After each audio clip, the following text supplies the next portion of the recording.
एक शरीफ नौजवान जिसे कदम कदम पर संसार किया गया। जालिम माशरे की नाइंसाफियों, करप्ट पुलिस और दौलतमंद बदमाशों ने उसे भी एक गुंडा बनने पर मजबूर कर दिया। और जब एक शरीफ इंसान जराइम पेशा बन जाए तो वो सब गुंडों से ज्यादा खतरनाक हो जाता है। एक बदकिस्मत नौजवान जिसे जुर्म की दलदल ने एक आतिशफशां बना दिया। बदले की आग में जलते एक शरीफ नौजवान की कहानी।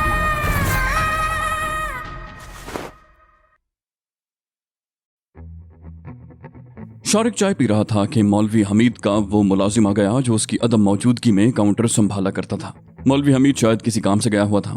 करीब से गुजरते ही उसने शारिक को बैठे देखा तो ठिठक गया। उसने मौलवी हमीद के पास जाकर कोई सरगोशी की। मौलवी हमीद ने गर्दन घुमाकर उसकी तरफ देखा, फिर काउंटर के पीछे से निकलकर दुकान के बाहर आ गया। मोहतात निगाहों से चारों तरफ देखा, फिर तेज तेज कदम उठाता हुआ शारिक के करीब आ गया। उसने कुर्सी पर बैठते हुए पूछा, शारिक बाबू तुम कब आए?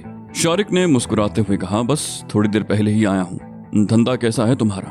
मौलवी हमीद ने कहा, धंधा तो कल रात से बंद कर रखा है शारिक बाबू। कल रात जब पुलिस ने माझे गुज्जर के अड्डे पर छापा मारा था तो थाने वालों ने अपने इलाके में इधर उधर भी हाथ मारना शुरू कर दिए थे। एक पुलिस वाले ने आकर मुझे पहले ही बता दिया था। मैंने उसी वक्त माल ठिकाने लगा दिया। आज शाम को पुलिस ने यहाँ छापा मारा था मगर उन्हें कुछ नहीं मिला। बेचारे मायूस होकर चले गए। शारिक ने पूछा, और माझे गुज्जर के आदमियों का क्या हाल है? मौलवी हमीद ने कहा, उसका अड्डा तो कल रात से ही बंद है। सब तितर बितर हो गए हैं। लगता है इस मर्तबा बड़ी जबरदस्त किस्म की कार्रवाई हुई है। और हाँ, एक बात बताना तो मैं भूल ही गया। अच्छा हुआ तुम आ गए, वरना मुझे खुद जाना पड़ता। शारिक ने सवालिया निगाहों से उसकी तरफ देखा। बोला, क्या बात? मौलवी हमीद ने कहा, माझे गुज्जर के आदमी तुम्हें तलाश करते फिर रहे हैं। तकरीबन आधा घंटा पहले उसका एक आदमी वो सामने बिजली के खंबे के पास खड़ा था। इन लोगों से होशियार रहना शारिक बाबू, बड़ी सख्त चोट पड़ी है इस मर्तबा गुज्जर को। उसका ख्याल है कि ये सब कुछ तुम्हारी वजह से हुआ है। शारिक ने कहा, तुम फिक्र मत करो, मैं ऐसे लोगों से निमटना अच्छी तरह जानता हूँ। वो कुछ देर बैठा मौलवी हमीद से बातें करता रहा और चाय भी पीता रहा। फिर चाय का आखिरी घूंट भरकर उसने एक गिलास खाली किया और उठकर खड़ा हो गया। मौलवी हमीद से रुखसत होने के बाद शारिक सीधा मुजंग पहुंचा। उसने इस बात का ख्याल रखा था कि कहीं उसकी निगरानी तो नहीं की जा रही, मगर कोई ऐसा आदमी नजर नहीं आया था जिस पर शुबा किया जा सकता। डेरे पर नौलखा और गामे के अलावा एक आदमी और भी था। वहीद नामी ये शख्स मिस्री शाह का रहने वाला था। वहां मेन रोड पर उसकी पान सिगरेट की बहुत बड़ी दुकान थी। दुकान खूब सजी हुई थी। रात के वक्त तो बरकी कुमकुमों की रोशनी में वो दुकान जगमगाती हुई नजर आती। शाम होते ही यहाँ गाहकों का तांता बंध जाता, कारों की लाइन लग जाती। लोग बहुत दूर दूर से पान लेने के लिए आते थे। वहीद का मीठा पान पूरे शहर में मशहूर था। जो शख्स एक मर्तबा यहाँ से पान खा लेता फिर हमेशा के लिए उसका गाहक बन जाता। एक अजीब सा नशा होता था वहीद के मीठे पान में। वहीद का कारोबार का अपना एक अंदाज था। वो पान में चूने कत्थे के साथ हेरोइन की एक सिलाई भी लगा देता।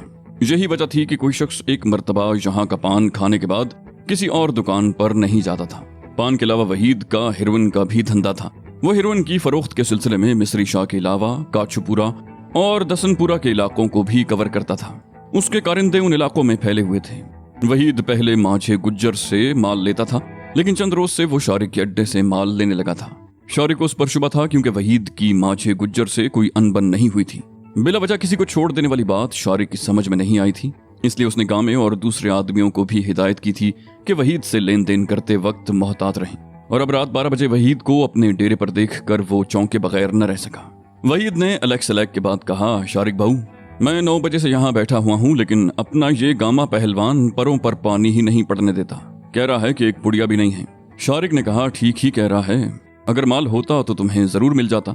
जाहिर है सारी हेरोइन तो हमने घोल कर नहीं पी। वहीद ने कहा, लेकिन शारिक बाबू, मैं अपना काम धंधा छोड़कर यहाँ आया हुआ हूँ।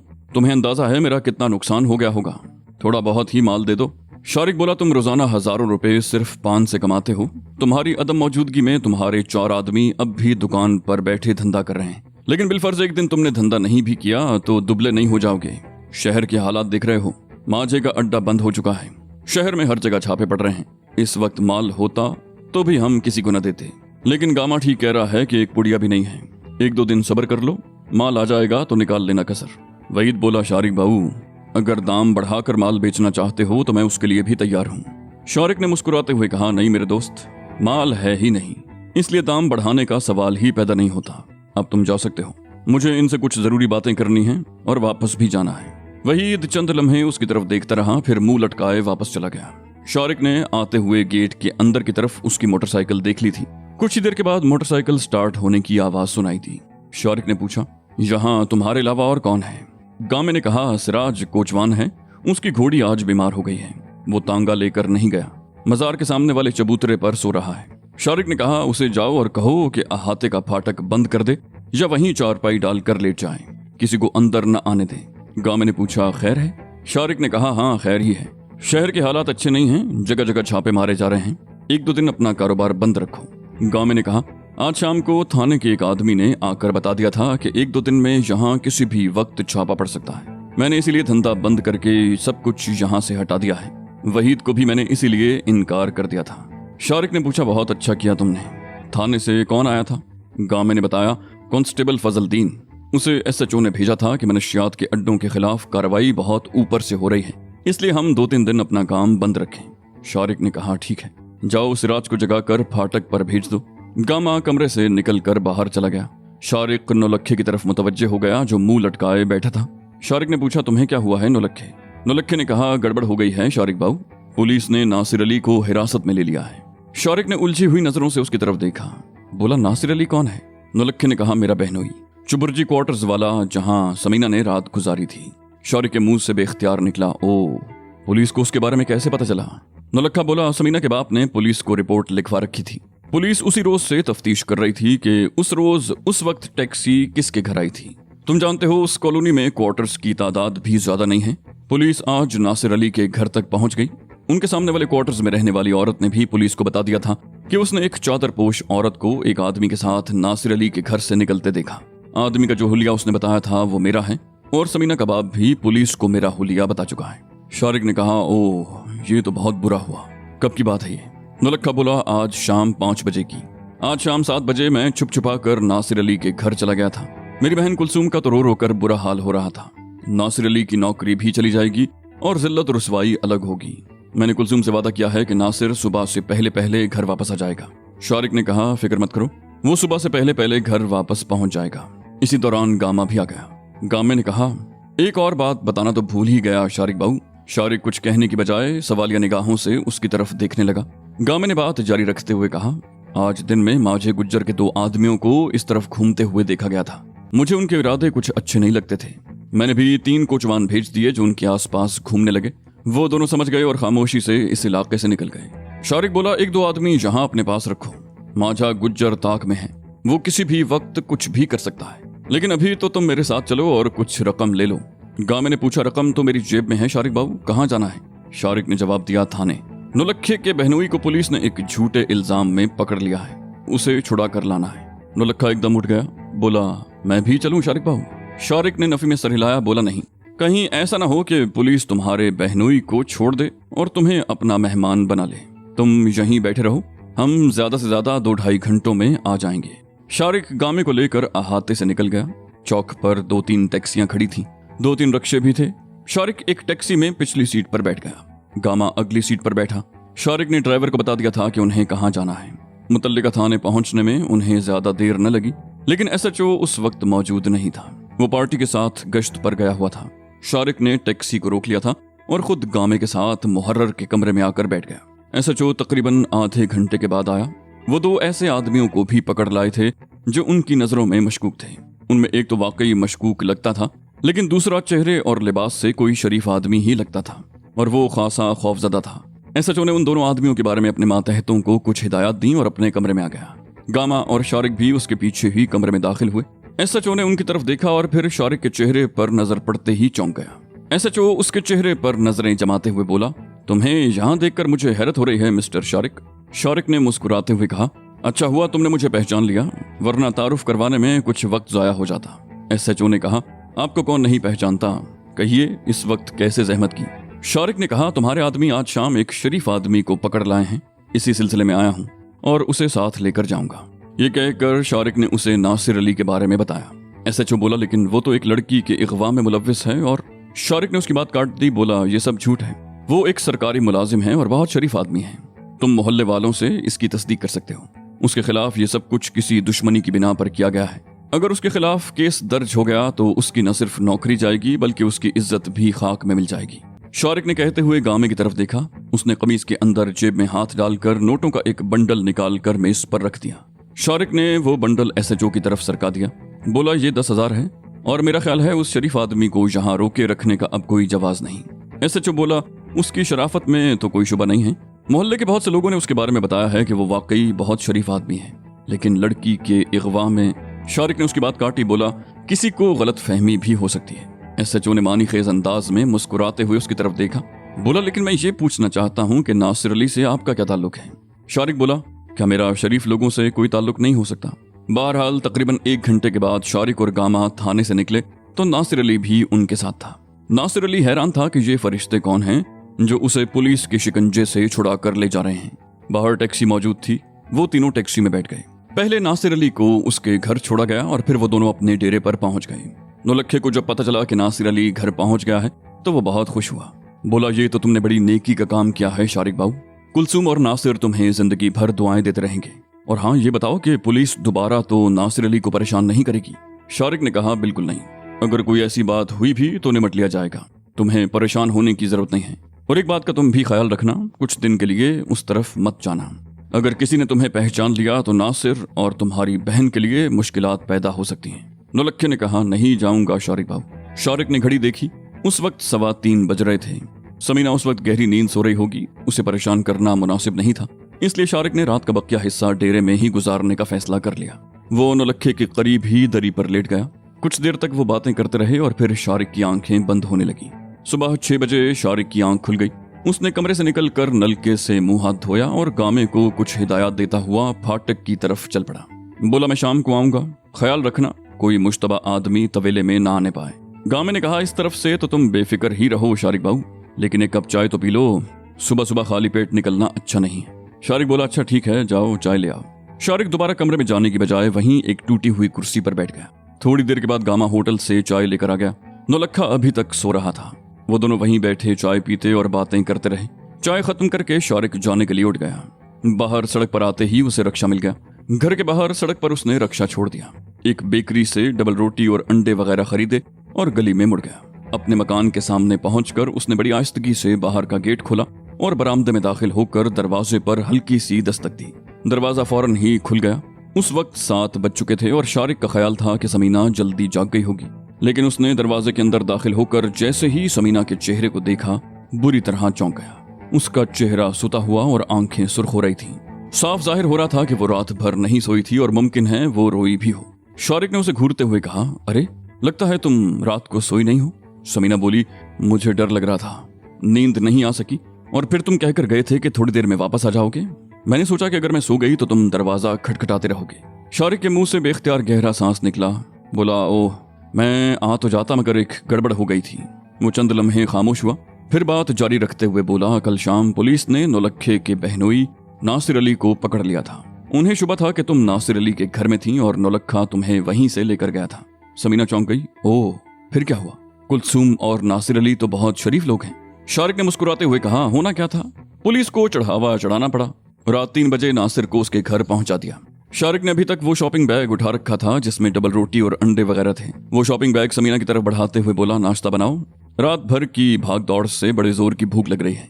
समीना शॉपिंग बैग लेकर किचन में घुस गई और फिर तकरीबन आधे घंटे के बाद वो दोनों बैठे नाश्ता कर रहे थे। नाश्ते के बाद शारिक झिलंगा सी चारपाई पर लेट गया। रात भर जागने और भाग दौड़ की वजह से वो थक गया था। लेटने के थोड़ी ही देर के बाद वो सो गया।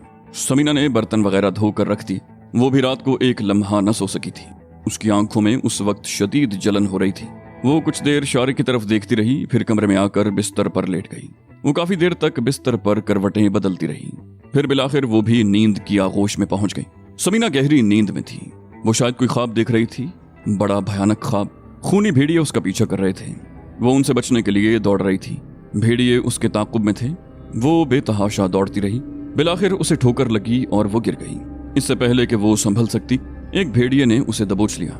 उसके नोकीले दांत चमक रहे थे, सुर्ख जबान बाहर को निकली हुई थी और मुंह से खून टपक रहा था। समीना ने अपने आप को बचाने की कोशिश की मगर कामयाब न हो सकी। खूनी भेड़िए ने उसे दबोच लिया था और उसे बुरी तरह भंबोड़ रहा था। समीना ने दहशतज़दा सी नजरों से इधर उधर देखा। बाकी भेड़िए दूर खड़े थे, शायद इस बात का इंतजार कर रहे थे कि कुछ बचे तो वो भी अपना हिस्सा वसूल करें।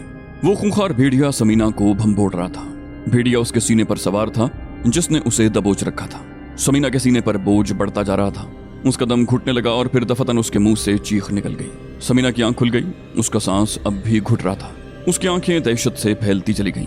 उसके मुंह से एक बार फिर हल्की सी चीख निकल गई और वो दोनों हाथों से भेड़िए को अपने ऊपर से गिराने की कोशिश करने लगी। भेड़िए के मुंह से हल्की हल्की गुर्राहटें निकल रही थीं और फिर समीना होश में आ गई। वो भेड़िया नहीं था, वो शारिक था। और शारिक भी इंसान नहीं, भेड़िया ही साबित हुआ था। उस वक्त दोपहर के 4 बजे थे। समीना बिस्तर पर पड़ी अपनी तकदीर पर आंसू बहाती रही। अब उसके मुकद्दर में आंसू ही रह गए थे। शारिक उसे दूसरों से बचाना चाहता था लेकिन खुद से न बचा सका। रात 9 बजे शारिक तैयार हो गया। समीना अभी तक बिस्तर पर पड़ी आंसू बहा रही थी। शारिक उसके सामने आकर खड़ा हो गया। बोला, समीना उठो, तैयार हो जाओ, खाना हम किसी होटल में खाएंगे और फिर एक जगह चलना है। समीना जवाब देने के बजाय खूंखार नजरों से उसे घूर कर रह गई। उसने अपनी जगह से हिलने की कोशिश नहीं की थी। शारिक ने आगे बढ़कर उसे बाजू से पकड़कर उठाया और बाथरूम की तरफ धकेल दिया। बोला, जल्दी तैयार हो जाओ, बड़े जोर की भूख लग रही है।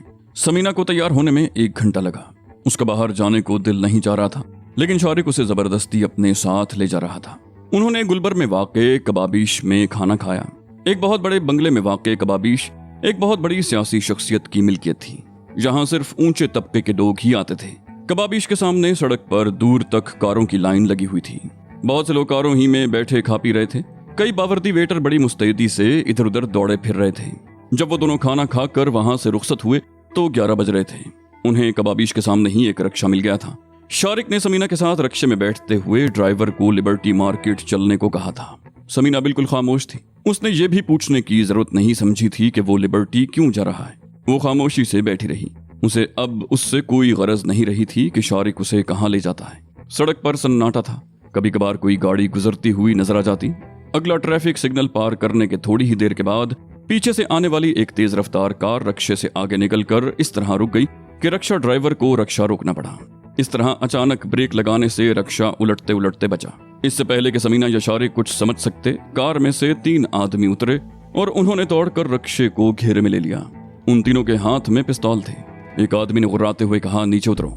शारिक के मुंह से बेख्तियार गहरा सांस निकल गया, जबकि समीना का चेहरा खौफ से पीला पड़ गया। उसकी तरफ खड़े हुए आदमी ने उसे बाजू से पकड़ा और खींचकर नीचे उतार लिया। दूसरी तरफ से शारिक को भी उसी तरह नीचे उतार लिया गया था। शारिक ने बड़े पुरसुकून लहजे में पूछा, क्या बात है, कौन हो तुम लोग? शारिक के सामने खड़े हुए आदमी ने कहा, ये तो तुम्हें अपने डेरे पर जाकर ही बताएंगे शारिक बाबू कि हम कौन हैं। खैरियत चाहते हो तो खामोशी से गाड़ी में बैठ जाओ। शारिक कार की तरफ बढ़ा। उसका अंदाज ऐसा ही था जैसे वो किसी मज़ाहमत के बगैर कार में बैठ जाएगा, लेकिन 2 कदम आगे बढ़ते ही उसने एक आदमी पर हमला कर दिया था। वो आदमी लड़खड़ा कर गिरा। पिस्तौल उसके हाथ से छूट गया। शारिक ने लपक कर पिस्तौल उठाने की कोशिश की, मगर दूसरे आदमी ने बड़ी फुर्ती से आगे बढ़कर उसकी पसलियों पर ठोकर रसीद कर दी। शारिक उलटकर पीछे गिरा, लेकिन उसने संभलने में देर न लगाई थी। समीना एक तरफ खड़ी खौफजदा सी नजरों से ये सब कुछ देखती रही। फिर दफतन फायर की आवाज फजा में गूंज उठी।